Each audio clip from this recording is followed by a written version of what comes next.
प्रशांत किशोर की दिखी हनक, इकलौते एमएलए से बैठक में मुख्य सचिव, डीजीपी, सेक्रेटरी और कमिश्नर तक मौजूद। बांकीपुर उपचुनाव जीतकर जन स्वराज पार्टी के इकलौते विधायक बने प्रशांत किशोर की हनक चर्चा बिहार के राजनीतिक गलियारों में होने लगी है।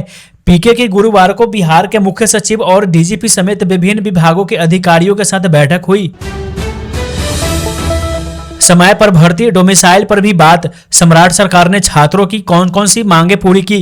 बिहार में आंदोलन कर रहे प्रतियोगी परीक्षाओं के अभ्यर्थियों के 10 मांगे सरकार ने मान ली है। बीपीएससी टीआरई 4 भर्ती एक ही परीक्षा में कराने के अलावा समय पर भर्ती प्रक्रियाओं को पूरा करने और डोमिसाइल जैसे मुद्दों पर भी छात्रों एवं सरकार के बीच सहमति बनी है।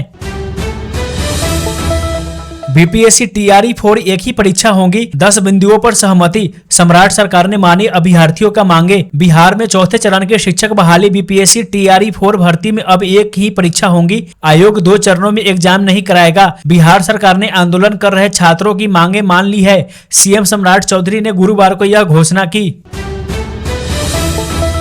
10 लाख जीविका दीदी के घरों का बिजली बिल 0 होगा। सम्राट चौधरी का रक्षाबंधन पर एक और ऐलान।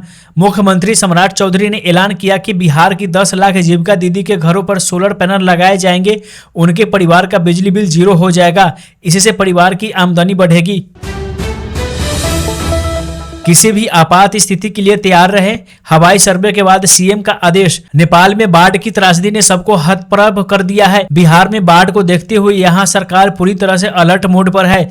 इधर देवघाट क्षेत्र में देर से हुई वर्षा के कारण गंडक नदी के जलस्तर में फिर से बढ़ोतरी दर्ज की जा रही है।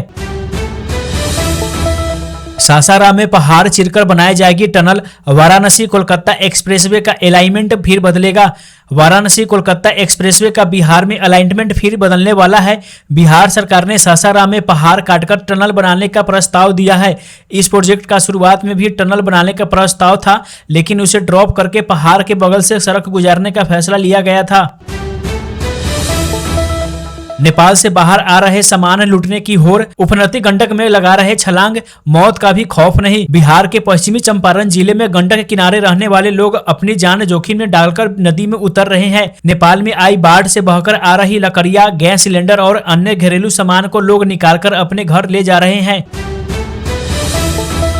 बिहार में खुलेगी महिला यूनिवर्सिटी। स्टूडेंट से कुलपति तक सब लेडीज होंगी। सम्राट चौधरी का ऐलान। मुख्यमंत्री सम्राट चौधरी ने रक्षाबंधन के मौके पर ऐलान किया है कि बिहार में महिला विश्वविद्यालय की स्थापना की जाएगी। इसमें सिर्फ छात्राओं का नामांकन किया जाएगा। वही सभी प्रोफेसर और कर्मचारी भी महिलाएं होंगी। यहाँ तक कि कुलपति भी महिला ही होंगी। बिहार में बाढ़ के खतरे के बीच दिल्ली गए तेजस्वी यादव। बोले लोग सतर्क रहे, केंद्र पर भी बरसे। दिल्ली पहुंचकर तेजस्वी यादव ने कहा कि केंद्र सरकार ने अब तक बिहार और नेपाल सरकार के साथ बाढ़ की समस्या पर गंभीरता से बातचीत नहीं की है।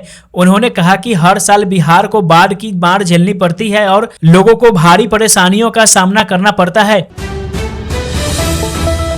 नेपाल की बाढ़ के बीच वाल्मीकि नगर पहुंचे सीएम सम्राट चौधरी। गंडक बराज का किया निरीक्षण। वाल्मीकि नगर में मुख्यमंत्री सम्राट चौधरी ने गंडक बराज और उसके फाटकों का निरीक्षण किया। उन्होंने जलस्तर और नेपाल की बाढ़ के संभावित प्रभावों की जानकारी अधिकारियों से ली। सीएम ने कहा कि फिलहाल बिहार और पूर्वी उत्तर प्रदेश में बाढ़ की संभावना टल गई है, लेकिन सतर्कता जरूरी है। बीमार पिता को साइकिल पर बैठाकर 1200 किलोमीटर ले गई बेटी। कमाल की है यह कहानी। मई 2020 की एक सुबह को ज्योति अपने बीमार पिता को साइकिल पर पीछे बिठाकर गुरुग्राम से निकल पड़ती है। ज्योति तेज गर्मी में भी हर दिन 50 से 60 किलोमीटर साइकिल चलाती है और रात में पेट्रोल पंप पर रुकती है। रास्ते में जो लोगों से खाना पीना मिलता है वो खा लेती है। भगवान का आशीर्वाद है, स्थिति सामान्य हो रही। बिहार में बाढ़ का जायजा लेकर बोले सीएम सम्राट चौधरी। बिहार में बाढ़ की स्थिति पर नजर रखने के लिए खुद मुख्यमंत्री सम्राट चौधरी अलर्ट है। गंडक बराज में सुबह एक बार फिर जलस्तर बढ़ा है। इसके बाद अब सीएम इस बराज का हाईवे सर्वे किया है। उनके साथ जल संसाधन मंत्री विजय कुमार चौधरी भी थे। रेलवे ट्रैक पर पानी आया तो तुरंत रोक देंगे। नेपाल में बाढ़ के बाद समस्तीपुर रेल मंडल में हाई अलर्ट। नेपाल में आई बाढ़ को लेकर बिहार सरकार बेहद ही सतर्क है। इधर अब नेपाल से आने वाले पानी के कारण सीमावर्ती क्षेत्रों में जलस्तर बढ़ने की आशंका को देखते हुए रेल प्रशासन ने सतर्कता बढ़ा दी है। मौर्या लोक कॉम्प्लेक्स की पुरानी संरचनाएं होंगी ध्वस्त, पटना के दिल को लेकर क्या है प्लान।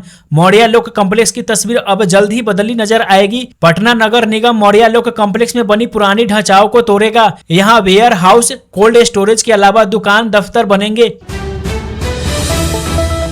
बिहार के हर तीसरे घर में मिलावटी हल्दी लेड कॉमरेड से रंगकर बेच रहे हैं। कैसे करें शुद्धता की पहचान। बिहार के बाजार से लिए गए हल्दी के 31% नमूने निर्धारित मानकों की कसौटी पर फेल हो गए हैं। बिहार के हर तीसरे घर में मिलावटी हल्दी पहुंच रही है। यह हल्दी सेहत भी बिगाड़ रही है।